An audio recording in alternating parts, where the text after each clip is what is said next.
Hello मेरे प्यारे बच्चों, क्या हाल चाल। बढ़िया सा। उम्मीद है बच्चों आप सब लोग बहुत अच्छे होंगे और बच्चों आप सब की पढ़ाई भी बहुत अच्छी चल रही होगी। बच्चों आप सबकी तैयारी भी पूरी हो चुकी होगी और लास्ट में आप सब से एक और उम्मीद करता हूं बच्चों कि आज की वीडियो आप सब लोग देख लीजिए, क्योंकि आज आप लोग के लिए एक लास्ट चांस बताने चल रहा हूं बच्चों। जो आपकी अपनी कॉपी में कैसे लिखना है, आपके क्वेश्चन आंसर कैसे लिखना है, ये पूरी मैं आपको कॉपी बताऊंगा और आपको सेम इसी तरीके से क्वेश्चन को क्या करना है बच्चों, लिखना है।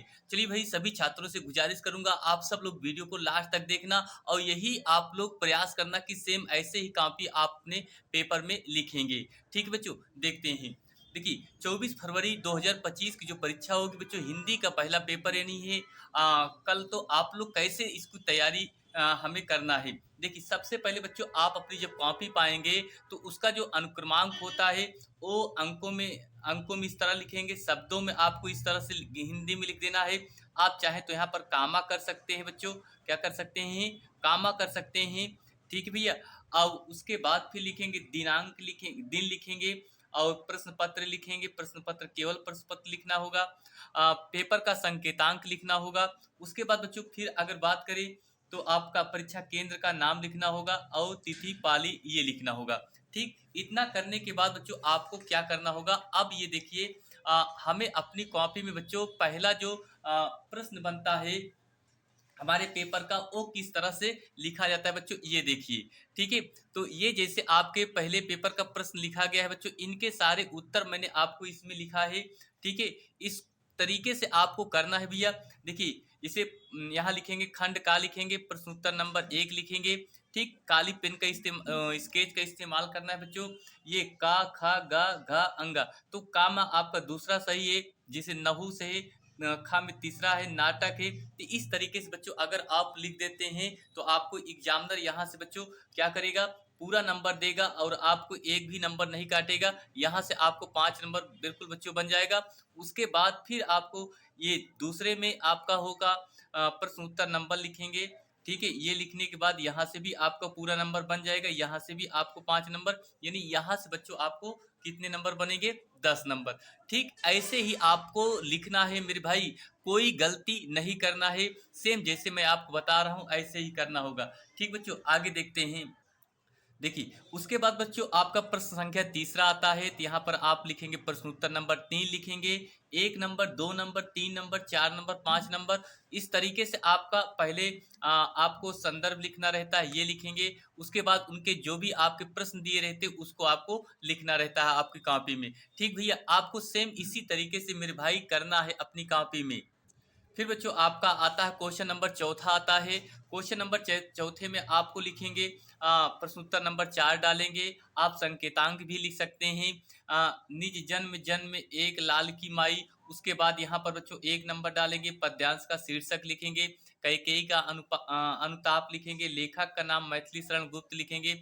उसके बाद रेखांकित अंश की हमें क्या करना रहता है, व्याख्या करना रहता है। उसके बाद इसके जितने भी आंसर, आपको 5 क्वेश्चन दिए रहते हैं, तो इस तरीके से भैया आपको पांचों का आंसर लिखना रहेगा। ठीक है, अगर बच्चों ऐसे लिख देते हैं तो आपको पूरा पूरा नंबर मिलेगा, एक भी नंबर नहीं काटा जाएगा। ठीक, उसके बाद बच्चों आपका फिर देखा जाए तो अगला जो आपका प्रश्न बनता है वो आपका जीवन परिचय बनता है बच्चों। क्या बनता है, तो बच्चों अगला जो आपका होगा जीवन परिचय होगा, 5 का नंबर होगा। ठीक है बच्चों, अब इसमें आपको जिसे हमने महादेवी वर्मा का बताया, किसने बताया बच्चों, महादेवी वर्मा का। तो आप लोग इस महादेवी वर्मा के पहले क्या लिखेंगे, स्मरणीय तथ्य लिखेंगे। उसके बाद बच्चों आपका ये उसके बाद फिर यहाँ आप हेडिंग बनाएंगे, जीवन परिचय लिखेंगे। ठीक भैया, इसी तरीके से बच्चों आपको लिखना रहेगा भाई। उसके बाद ये और जो बच्चा है ये लिख देना है। ठीक है भैया, अगर इसी तरीके से आप पूरा लिखेंगे तो आपको एक भी नंबर बच्चों नहीं कटेगा, ये मैं चैलेंज के साथ कह रहा हूँ। ठीक है, अभी भी आपके पास बच्चों जो भी बचा हुआ कुछ समय है, आप लोग व्यर्थ मत करिए और अभी से बिल्कुल एक एक पल आप लोग के लिए बहुत ही खास होने वाला है बच्चों। देखिए आगे भैया, देखिए जो छठवां प्रश्न होता है वो आपका पंचलाइट बहादुर और लाठी कहानी से होता है बच्चों। उसके लिए आपको 80 शब्दों में लिखना रहता है। देखिए ये जैसे लिखा गया है, यहाँ लिखेंगे प्रश्न उत्तर नंबर 6 डालेंगे बच्चों। बहादुर एक चरित्र प्रधान कहानी है, एक बेसहारा पहाड़ी बालक दिल बहादुर इसका नायक है। बहादुर के चरित्र की मुख्य विशेषताएं निम्न प्रकार की हैं। ठीक, ये बच्चों आपको इतना कर लेना हो। बस भाई आपको देखते चलना है, बस आपको कैसे कैसे लिखना है यही आपको ध्यान में रखना होगा बच्चों। ठीक है, ये आप लोग इतना करने के बाद बच्चों आपको आगे देखिए, आगे बच्चों फिर आपका जो 7वां प्रश्न होता है वो आलोक वृत्त खंडकाव्य के आधार पर, आलोक वृत्त खंडकाव्य के आधार पर मुख्य पात्र का चरित्र चित्रण कीजिए, ये आपसे पूछता है। तो आप महात्मा गांधी जी के चरित्र चित्रण पर लिख दीजिए। महात्मा गांधी जी के चरित्र चित्रण की विशेषताएं निम्नवत है। माननीय मूल्यों के प्रति आस्था, महात्मा गांधी जी में मूल्यों के प्रति घोर आस्था है। वे बचपन से ही मानवीय मूल्यों की स्थापना के लिए लालायित हैं और इसी उद्देश्य की पूर्ति के लिए समुद्र पार जाकर शिक्षा को ग्रहण किया था। ठीक है, इसके पूरे संदर्भ को पूरा बच्चों कहा जाए कि इनके चरित्र पर आपको क्या डालना रहता है, प्रकाश डालना रहता है। यहाँ से आपको बच्चों पूरे नंबर कितने मिलेंगे, 5 नंबर यहाँ से बन जाएंगे। ठीक, उसके बाद फिर बच्चों आपका आता है अगला जो टॉपिक होता है, खंड खा होता है। क्या होता है बच्चों, खंड खा होता है संस्कृत का गद्यांश से। ठीक बच्चों, उसको देखते हैं कैसे लिखा जाता है।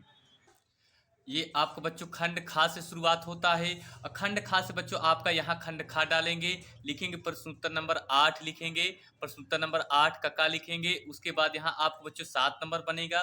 देखिए इसका संकेतांक लिखेंगे, संस्कृत से साहित्यम सरसम डैश डैश करके अनुशीलनेन सज्जनते। तो अब इसका बच्चों हम क्या लिखेंगे, संदर्भ हेडिंग बनाएंगे। क्या बनाएंगे भैया, संदर्भ में, संदर्भ में हेडिंग क्या बनाएंगे, प्रस्तुत गद्यांश हमारी पाठ्य पुस्तक संस्कृत दिग्दर्शिका के संस्कृत भाषाया महत्वम नामक पाठ से लिया गया है। संस्कृत महत्वम नामक पाठ से लिया गया है। फिर उसके बाद बच्चों हेडिंग बनाएंगे क्या, अनुवाद। क्या बनाएंगे भैया, अनुवाद। अनुवाद में लिखेंगे संस्कृत साहित्य सरस है और इसका व्याकरण सुनिश्चित है, और इसका जो व्याकरण है बच्चों वो क्या है, बिल्कुल सुनिश्चित है। इसके गद्य और पद्य लालित भावों को स्पष्ट करने, लालायित भावों को स्पष्ट करने की और अनुपम श्रुति मधुरता है, और कहने से क्या चरित्र निर्माण के लिए जैसी प्रेरणा संस्कृत साहित्य देता है, किंतु वैसी प्रेरणा किसी दूसरे साहित्य में नहीं है। दया दान पवित्रता उदाहरण निंदा न करना क्षमा और दूसरे अनेक गुण इस साहित्य के अनुशीलन से उत्पन्न होते हैं।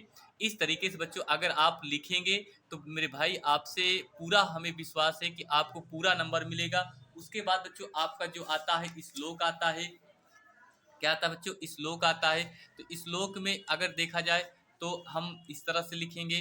ठीक है, यहाँ देख लेते हैं भैया, लिखेंगे प्रश्नोत्तर नंबर 8 का खा लिखेंगे और उसके बाद यहाँ पर लिखेंगे बच्चों संदर्भ। क्या बनाएंगे भैया, संदर्भ। तो संदर्भ में आपको क्या लिखना होगा कि प्रस्तुत श्लोक संस्कृत दिग्दर्शिका के सुभाषी रत्नानी नामक पाठ से अवतरित किया गया है। सुभाष रत्नान नामक पाठ से अवतरित किया गया है। हिंदी में अनुवाद करना होता है। ठीक, जल की एक एक बूंद गिरने से क्रमशः घड़ा भर जाता है। समस्त विधाओं में धर्म और धन को संग्रहित करने का यही अर्थात निरंतर उद्योग करते रहने से धीरे धीरे ये तीनों वस्तुएं संग्रहित हो पाती हैं। ठीक, इतना आपको लिखना है बच्चों। यहाँ से आपको 2 और 5 नंबर बनेगा, जो 7 नंबर यहाँ से भी आप ला सकते हैं। ठीक, उसके बाद बच्चों 9वां नंबर आपका जो बनता है वो देखी जाए। तो बच्चों इसी तरीके से आपको हर एक क्वेश्चन का आंसर देना होगा। अब जैसे अगर आपसे क्वेश्चन नंबर 13 की बात करता है, पत्र लेखन की बात करता है, तो आपको ये पत्र लेखन जिसे लिखा है सेवा में अधिशासी अधिकारी नगर पालिका प्रयागराज, विषय आपने डाल लिया अपने नगर की सफाई हेतु। महोदय मैं आपका ध्यान शहर में व्याप्त गंदगी और दुर्दशा की ओर आकर्षित कराना चाहता हूँ। जिन स्थानों पर नालियाँ बनाई गई हैं वे जगह जगह क्या हो गई, टूट गई हैं। जहाँ नालियाँ हैं वहाँ पर उनकी सफाई के लिए सफाई कर्मचारी या कर्मचारियों की नियुक्ति नहीं की गई है। ठीक, अतः पानी हर समय सड़ता रहता है। अतः आपसे विनम्र निवेदन है कि दुर्दशा को देखते हुए शहर की सड़कों की मरम्मत और गंदे पानी से निकास की उचित व्यवस्था कराने की क्या करें, कृपया करें। ठीक, इसी तरीके से भैया आपको हर एक सब्जेक्ट को क्या करना है, अच्छे से लिखना है, ताकि आपको एक भी नंबर क्या हो, कटे ना। ठीक, अगर भैया आपको ऐसे लिख देंगे तो आपको उम्मीद यही करता हूँ कि आपको एक भी नंबर नहीं काटा जाएगा। ठीक भैया, देखते हैं आगे। उसके बाद बच्चों और आगे देखा जाए तो बच्चों जो लास्ट में होता है वो आपका निबंध होता है।